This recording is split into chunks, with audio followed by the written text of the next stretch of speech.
Now that we have our Tofflemire retainer completely built, I will show you guys how to place it on the tooth.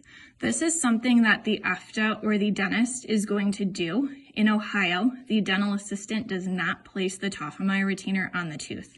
You guys are responsible for building it and handing it to the dentist or the AFTA. But this is something that you guys should be able to know or how to look at and know that the procedure is done right. So this is our patient's maxillary arch here. We have the right side, we have the left side.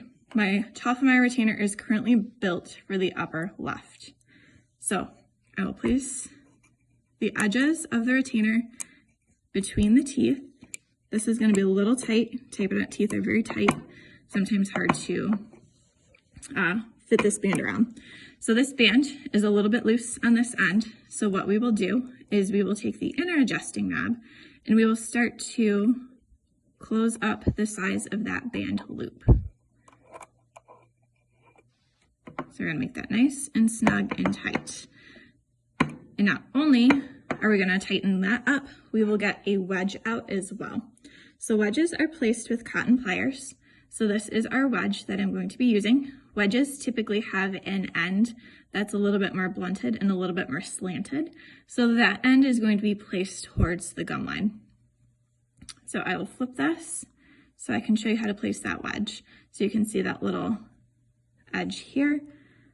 So this is going to be placed in between the teeth. So if this were a propped tooth, this mesial wall here is nice and tight and snug, so there's no room for any excess material to fall through that band wedge. So this is the completed procedure. In order to take this off, again, this is the responsibility of the dentist or the AFTA. The wedge will come out first.